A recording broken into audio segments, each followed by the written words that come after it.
Oi pessoal, eu sou a Carol, redatora-chefe da Recreio, e hoje a gente está aqui em mais um vídeo para os pais dos nossos leitores. Vamos falar um pouquinho mais de literatura infantil e eu trouxe uma convidada especial hoje, a Denise Guilherme. Denise, muito bem-vinda. Obrigada. Denise é mestre em educação e criadora do Clube de Leitores Ataba. Quem acompanha a Recreio com frequência já deve ter notado que já tem alguns meses que o Clube de Leitores Ataba está nos auxiliando a selecionar os livros da seção livraria. Eles nos ajudam a escolher os livros mais legais conforme o tema da edição. E a Denise é quem coordena tudo isso e nos ajuda na escolha dos melhores livros para os filhos de vocês. Hoje a Denise veio aqui para a gente comentar os 10 últimos lançamentos, os 10 lançamentos mais recentes em literatura infantil, que são de qualidade e para diversos tipos de idade, né, Denise? E esses lançamentos vão estar também na edição da Recreio de 6 de abril. A gente achou legal trazer os livros aqui para mostrar para vocês e poder fazer um comentário um pouco mais direcionado para os pais na hora de escolher o que trazer de novo para a leitura do filho.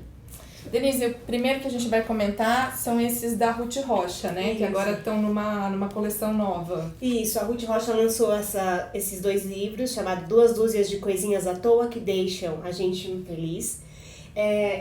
Esses 2 livros estão juntos com mais outros 2 numa caixa. Sim. Porque originalmente quem lançou esse livro foi Otávio Roth, mas ele faleceu. E esses livros venderam muito, esses 2 Dúzias de Coisinhas à Toa, mais 2 Dúzias de Coisinhas à Toa. E é um livro que tem um texto super curto, mas ele vai retomando aqueles detalhes, pequenos detalhes do dia a dia que realmente deixam a gente mais feliz. Pois então, coisas que às vezes passam despercebidas, né? Sim, e a ilustração é da Mariana Massarani, que é uma ilustradora muito bacana. Então, por exemplo, um exemplo de um pouco de água fresquinha, um presente da madrinha. E esse livro, a sequência de pequenas coisas que vão deixando a gente feliz, eles vão seguindo uma estrutura rimada. Então é um livro gostoso legal. de ouvir, de se Sim. identificar também com as coisas que aparecem aqui e pensar, isso também me deixa feliz. Olha, eu não tinha pensado, mas isso também é bacana. Pode ser legal até de ler para criança, né? Sim, porque sim. tem um ritmo gostoso. E para os pequenos, especialmente, depois de um tempo que a gente já leu esse livro algumas vezes, eles memorizam, especialmente o final. Legal. E aí eles participam dessa leitura, você fala, um pouco de água fresquinha, um presente dá, e eles completam madrinha, eles vão lembrando, porque a ilustração também serve como um apoio interessante para que eles participem da leitura. Muito legal. Gente, o próximo livro é Quando Você Não Está Aqui. Denise, conta um pouquinho pra gente. Esse livro é um livro da Maria Ergueta, da editora Pulo do Gato. É um livro bacana, já chama atenção pela capa, porque tem 2 crianças e uma delas toda escada de vermelho. Quem tem filho pequeno sabe que eles fazem esses traços contínuos, né? Esse movimento com a cor muito intenso. E aqui tá claro já uma espécie de censura, porque o lápis vermelho tá bem do lado da pessoa, né? Então o livro é bacana porque ele conta a história de um irmão, ele falando de tudo que ele consegue fazer quando a irmã não está. Então que ele tem a atenção dos pais, que os brinquedos são todos dele, que ele pode ver os programas que ele quer, né? Um clássico conflito entre irmãos, né? Que é tão natural. E é muito bacana porque chega um determinado momento do livro, que é esse aqui, que ele diz assim, e quando de repente ele se dá conta de que tem muita coisa legal que ele pode fazer quando essa irmã não está, mas ele fala, de quem que eu vou me esconder quando você não está aqui? Com quem que eu vou fazer tal coisa? E é muito bacana porque o livro tem uma ilustração muito interessante e uma brincadeira com as cores, porque enquanto é o menino que está reinando, né, tudo verde, no momento que ele começa a sentir falta da irmã, começa a aparecer esse vermelho, e aí ele vai falando de quem, né, quem vai me fazer companhia quando você não está aqui, né, com quem eu vou fazer uma série de coisas, ele vai dizendo, e aí os 2 aqui numa ilustração super que mistura as 2 cores, aqui o verde ilustração, né? e o vermelho. E é muito bacana porque todo mundo que tem filho ou todo mundo que é irmão sabe dessa relação de amor e conflito, porque os irmãos dividem com os pais, né? Dividem tudo. Tudo. Né? E dividem as 2 pessoas que a gente mais ama, mais importantes. Atenção, carinho. Às vezes um pode achar que gosta mais do irmão do que dele, né? E o que é legal é porque não tem uma visão moralista, não tem uma visão estereotipada. Ele é bacana porque mostra, tem muitas coisas legais que você pode fazer quando o seu irmão não está com você. Que ótimo! E também tem muitas coisas legais que você pode fazer quando ele está com você. Muito legal para separar o seu momento individual. Sim. E o seu momento com o seu irmão, que pode ser o seu grande amigo também. Também, verdade. Muito bom.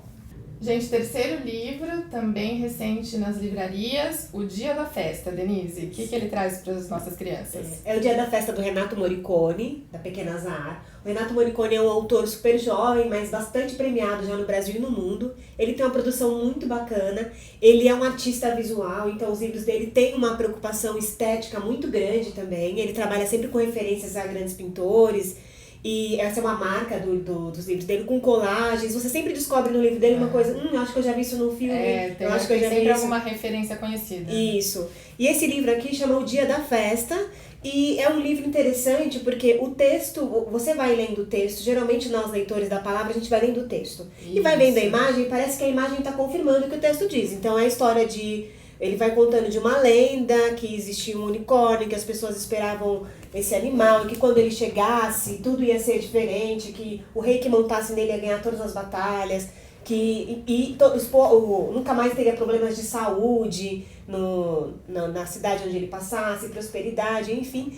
E o leitor vai seguindo o texto e confiando nessa história que está sendo contada para ele. Mas eu não vou contar o final, é claro, para não vamos estragar. Mas é muito bacana porque no final o texto dá uma reviravolta e você diz, gente, então peraí, não era nada disso que eu estava pensando. E aí é bacana porque o próprio leitor vai voltar à ilustração e vai se deparar com pistas na ilustração e no texto que já diziam pra ele que o dia da festa não era bem o que ele estava pensando. Isso então, é muito legal, né? Que você consegue ler até o final e revisitar em seguida para perceber coisas que você não tinha notado. Né? E o bacana também é que ele faz referências a pinturas, a artistas de várias épocas, e no final do livro ele vai citando assim, cada página, qual é o quadro, qual é a pintura que aqui ele fez uma referência na brincadeira com a ilustração. Depois, de repente, dá pra buscar e mostrar pros seus filhos de onde veio essa ideia, de onde veio a referência. Né? Isso, Muito bom, muito legal. Pessoal, agora um livro um pouco diferente, que é inspirado numa lenda africana, né, Denise? Isso. Esse livro aqui chama-se Kirikou e a Feiticeira, é de um francês chamado Michel Ocelot. Tem um filme, né, que já tem 20 anos, eu me dei conta, 20 anos já que tem Kirikou, é um filme francês, e foi inspirado numa lenda africana, e agora no Brasil a editora Viajantes do Tempo transformou, né, trouxe esse livro adaptado, a história do filme adaptada para o livro, porque originalmente é um filme, e aqui está a história do filme em um livro. Para quem já conhece o filme, é bacana porque é uma oportunidade interessante de você acompanhar essa narrativa em um outro formato. Para quem não conhece, vai conhecer essa história muito bacana. O Kirikou é um menino que nasce, ele é pequeno, mas ele nasce sozinho, ele já anda, ele fala, e ele consegue fazer uma série de coisas justamente porque ele é pequeno. Então é muito interessante para as crianças acompanhar essa narrativa, porque traz uma perspectiva de um empoderamento com relação a questões que a gente só consegue fazer porque é pequeno. E o Kirikou tem uma questão, ele quer ser grande, como a maior parte das crianças. Quer crescer logo, né? Isso. E uma coisa muito interessante desse livro, ele tem uma pegada filosófica que é bem interessante, porque o Kirikou vive num povoado em que todo mundo atribui todos os problemas que tem no povoado a essa figura que é a feiticeira.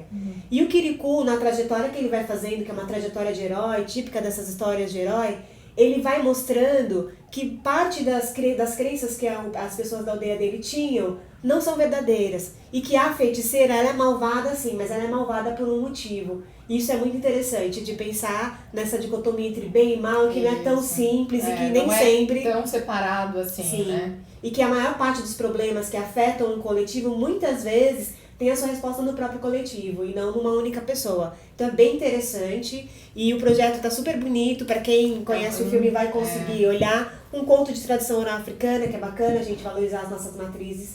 Então é uma dica bem interessante, eles vão gostar bastante. Bom para fugir um pouco das histórias que todo mundo está acostumado, né? Isso. Valorizar um outro lado que influenciou muito a nossa cultura. É verdade. Né? Gente, um livro que tem uma capa incrível, e não é para menos que ele se chama Nuno e as Coisas Incríveis. Fala pra gente, Denise, do que se trata? O Nuno é do André Neves, né? O André Neves é um ilustrador e também autor, é um artista, né? Eu costumo dizer um artista visual, porque a imagem dele tem um impacto muito forte, tá aqui, né? Na capa, já pra dizer. O Nuno é interessante porque esse livro, ele fala um pouco desse diálogo entre as linguagens. Porque o Nuno, ele se comunica pelo desenho. Então, se a gente for olhar as ilustrações todas, elas são, assim, daria pra fazer um quadro e colocar pra ficar contemplando. E ele é um menino que se comunica pela imagem, né? Então um dia ele conhece uma menina, a Nina, e a Nina, pra ela, as imagens não fazem o menor sentido. Pra ela é uma menina da palavra, né? E aí ela, inclusive, né, rejeita um pouco essa aproximação com ele. E é porque a linguagem dele é totalmente diferente da dela. E nesse embate aqui dos dois, ele fica decepcionado porque ele não conseguiu atingi-la, mas ele vai fazendo um mural de coisas incríveis. Essas coisas incríveis são as representações visuais que ele vai construindo, e tem várias obras e referências de obras. Sim, tem que aqui as crianças, Tarsila do Amaral. isso, que elas vão reconhecer, né, os adultos também. E é interessante porque ele trabalha com a ideia de que a ilustração também tem poesia. Também é uma linguagem, né? Porque muitas vezes, especialmente os adultos, quando vão fazer leitura de livro para crianças, acham que a ilustração é enfeite, né? Ou, esse livro é... E, na verdade, a ilustração é uma linguagem com muita potência. E na literatura infantil, às vezes conta o livro, sim, né? O texto sem aquela ilustração muitas vezes não funcionaria. Isso. Então, esse é um livro que faz muito esse jogo de dizer, olha, presta atenção, como o dia de festa, que eu já falei antes, presta atenção na ilustração, presta atenção nessa linguagem. Ver quanta poesia ela pode trazer, quantas coisas quantas coisas incríveis o Nuno pode comunicar só por desenho. Muito legal. É legal deixar nas mãos das crianças para elas mesmas irem explorando os desenhos, sim, né? De repente você pode ler junto e depois deixar o seu filho dar uma olhada em tudo. É verdade. Esse livro é menorzinho em tamanho, mas ele tem um formato bem diferente, se chama Pouco é Muito. Bom, ele é inspirado num conto de tradição judaica e tem uma brincadeira interessante desde o título, Pouco é Muito, porque o livro é pequeno, mas quando você abre, ele é muito grande, né? Tem um projeto bem interessante. De um lado tem a história sendo contada, do outro tem a imagem. E conta a história de um menino que ganha um cobertor do avô, e ele adora esse cobertor. Só que ele cresce e a mãe diz, olha, esse cobertor não dá mais, tá sujo, tá rasgado. Quem tem filho sabe daquela coisa do paninho, apego, né? E aí, esse cobertor ele leva pro avô, e o avô transforma o cobertor num outro objeto que vai sendo transformado. À medida que ele vai crescendo, esse cobertor que ele ganhou quando bebê vai virando uma série de outras coisas, né? E é interessante porque vai mostrando, o avô sempre fala, pouco é muito, tal, não, deixa que eu transforme, e ele vai transformando e vai mostrando quantos objetos vão sendo ressignificados na nossa história. Sim. Essa ideia de fazer a ilustração com uma cor que parece mais antiga, envelhecida de um lado, e sempre valorizando a estampa do tecido que vai virando uma série de outras coisas, é bem interessante, né? E do outro lado, o texto vai contando essa história desse objeto e desse bebê que cresce e vira um adulto e que vai aprendendo com o avô essas lições. É uma história super bonita, é muito bacana para ser lida e compartilhada em família. E é um jeito diferente de manusear, né? Que pode trazer uma característica nova para a leitura. Né? Sim, é verdade. Esse é um livro do José Saramago, o escritor português, com estilogravuras, né? Sim. Bem diferente. Chama-se O Lagarto, é um conto dele, e as estilogravuras são do J. Borges, que é um dos maiores, né, artistas dessa técnica no Brasil, e é uma edição da Companhia das Letras. O que é muito bacana, eu sempre gosto muito quando a gente tem a possibilidade de apresentar esses grandes autores para as crianças desde cedo, né? Sim. Porque José Saramago é um autor que vale a pena ser lido, que vale a pena ser conhecido. Prêmio Nobel de Literatura, né? E tem essa história interessante porque é a história de um povoado. É curioso porque um escritor português escreveu, e quando você lê essa história parece que ela aconteceu no Brasil. Então é a história de um lagarto que aparece no meio do povoado. Um dia ele surge no meio da rua e todo mundo fica espantado com esse lagarto e apavorado com o que fazer com ele. E do meu ponto de vista é uma história que mostra muito sobre a nossa dificuldade de lidar com esse maravilhoso do cotidiano. Porque aparece um lagarto, o lagarto em nenhum momento da história ele não faz nada, ele não é agressivo, ele está simplesmente ali, surgiu ali no meio do município, da cidade, do vilarejo, e todo mundo fica perdido, apavorado com o que fazer com esse lagarto. E desde o início é um texto que tem uma conversa muito legal com quem está lendo. Então ele diz assim, olha, eu vou te contar essa história, sei que hoje em dia as pessoas não acreditam muito nessas histórias de fada, nessas coisas encantadas, mas eu preciso contar a história do lagarto. E ele começa a contar, então tem uma linguagem super interessante, várias expressões muito usadas na linguagem oral, com duplos sentidos, ditados populares, típicos de Portugal, mas que a gente aqui no Brasil vai conseguir entender também o contexto. E as ilustrações são lindas, as estilogravuras foram feitas especialmente para o livro, então remete muito à nossa cultura popular brasileira. É um livro de um português, mas com um visual muito brasileiro. Então é muito bonito visualmente também. E é uma introdução à José Saramago e também à arte da estilogravura, que é uma arte muito presente no Brasil e que tem crianças que não conhecem, né? É bacana entrar em contato com essas duas experiências. Muito bom. E sem medo de ler em português de Portugal, gente. Sim. Super dá pra entender. É Sim. só se aventurar. O livro Um Dia, Um Rio é baseado numa história real, que é o grande acidente natural, né? A grande catástrofe de Mariana, Sim. né, Denise? Esse livro é o livro do Léo Cunha, que é um poeta mineiro, com ilustrações do André Neves, da Pulo do Gato. É um livro incrível, é um livro que todo mundo precisaria conhecer, né? Adultos e crianças. Ele foi lançado logo que completou um ano do acidente, né? Então no finalzinho do ano passado. Ele é um livro recente. E ele conta a história do que aconteceu em Mariana do ponto de vista do rio. Então o rio, um dia eu fui um rio, né? E é muito interessante a forma como o André Neves escolheu ilustrar o rio como uma criança. Da né? personalidade, né? Sim. E o texto vai dizendo tudo o que acontece no rio de uma maneira muito poética. E as ilustrações mostram as crianças brincando no rio, enfim. E o momento, né, em que um dia eu fui um rio e aí aparece o acidente aqui, né? A representação desse mar de lamas que toma E todo aí esse rio. muda todas as cores. Todas as cores. Né? E aí ele diz assim, hoje sou só silêncio. Essa é uma das imagens bem impactantes aqui do livro, e tem outras. Mas ele conta de uma maneira poética o que aconteceu no Rio, né? E é interessante porque não só ele, mas muitos dos livros que a gente mostrou aqui, ele começa na capa. Um bom livro, assim, ele já começa na capa dizendo muitas coisas. E esse aqui na orelha, ele tem uma ilustração na orelha que as pessoas que lerem o livro vão descobrir por que ela é assim, e ele termina também de um outro jeito assim. Né? Então ele tem toda uma linguagem que vai começar na capa contando, né? Porque se você olhar a capa, o rio na capa não tá, ele tá o submerso, né? Mas ele tá vivo. E é muito interessante, porque tem né? vida Tem vida de tudo isso, né? de tudo isso, tal. Então é um livro que tem um tom mais poético e talvez até mais triste pelo tema que ele trata, mas ele vai mostrando também uma mensagem de esperança. É muito bonito, é um livro necessário, a gente precisa tratar desses assuntos difíceis com as crianças. E tristeza faz parte da vida, né, Sim. Denise? Não dá pra querer que a criança viva só alegria Sim. e só livros de comédia divertidos e que fazem rir, né? E muitas vezes é um jeito de introduzir com as crianças um assunto que elas veem na mídia, que elas sabem o que aconteceu. Isso. E que às vezes tem muito elemento que elas não conseguem entender. Então nesse livro, de um jeito poético, de um jeito muito sensível, tanto o texto como a imagem, mostram a gravidade desse acidente, o quanto a gente também, de certa forma, é responsável por isso, por fazer alguma coisa ou por não fazer nada. Mas as crianças podem se aproximar dessa experiência por meio de um objeto que tem uma qualidade estética muito interessante. Esse livro é um livro que vale muito a pena ser conhecido. É isso aí, gente. Leitura obrigatória. Agora um livro para uma criança um pouco maior, que já tem um pouco mais de fluidez na leitura, que é o Cada Coisa. Você percebe que ele já é mais grosso. Isso. Esse Cada Coisa é um livro de poemas do Canaã Ferraz, foi editado pela Companhia das Letrinhas. Se a gente olhar, o livro tem um projeto gráfico lindo. É outro livro que eu costumo brincar que aqui no Brasil a gente ainda não tem tanto a tradição dos ilustradores, das pessoas, dos artistas gráficos fazerem imagens para vender as imagens que eles fazem nos livros, mas fora do Brasil tem muito isso. E alguns dos livros que a gente vê, as ilustrações, as imagens são tão incríveis que você diz, poxa, eu queria um quadro com isso aqui em casa. Mesmo. Então nesse daqui, o Canaã Ferraz, ele pega pequenos objetos do cotidiano e ele faz poemas com esses objetos.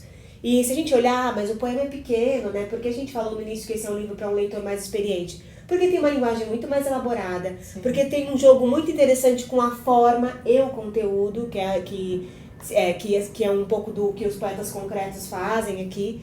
E aí, cada objeto, ele faz um poema. Então, tem o cotonete. Então, se você olhar o poema do cotonete, a ilustração são vários cotonetes deitados. E o texto também segue uma estrutura um tanto quanto parecida com cotonete. Então, tem uma brincadeira com o tipo de fonte usada. Às vezes, a letra com que inicia aqui. Então, esse aqui, faca.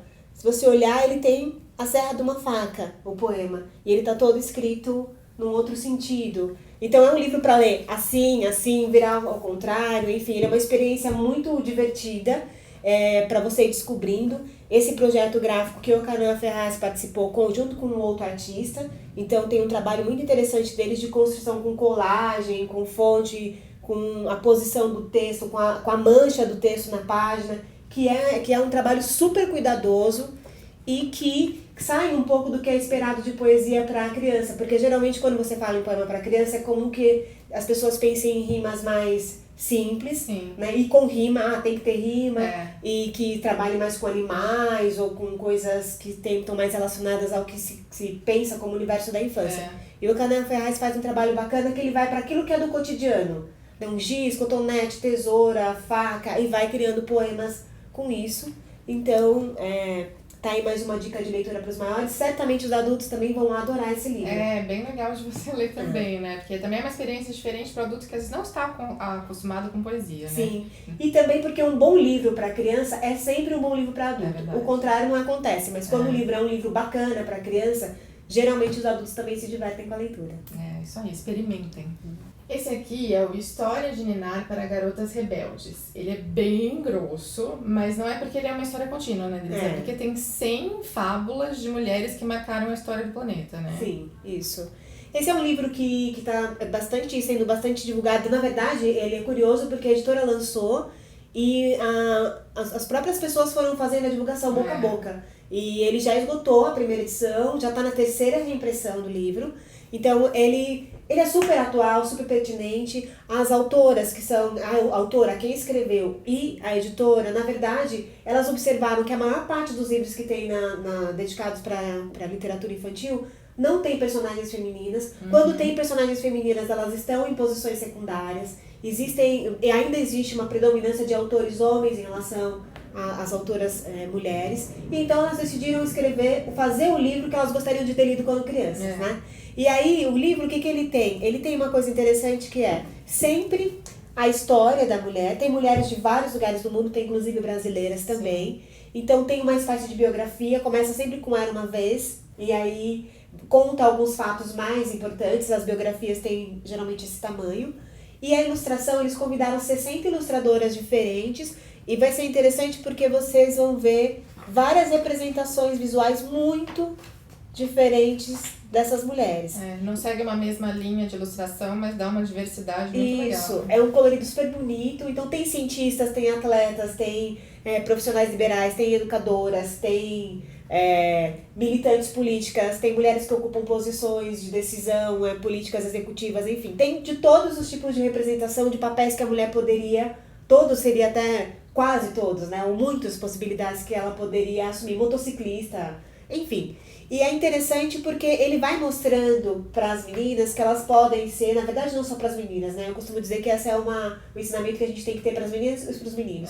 A gente pode ser o que quiser, quando quiser, né? De acordo com as nossas potencialidades, com aquilo que a gente consegue desenvolver. Ser menino ou ser menina não pode ser um pré-definidor do que você vai conseguir ser, ou do que você pode ser, ou dos papéis que você pode desempenhar socialmente. Então esse livro tem um caráter de militância interessante. E a proposta é que você leia uma história por dia. Então, que as meninas possam conhecendo mulheres que exerceram, as meninas e os meninos, volto de novo, porque aparece... Entre irmãos, né? Cada um lê uma história e conta pro outro. Tem 1000 jeitos de explorar isso.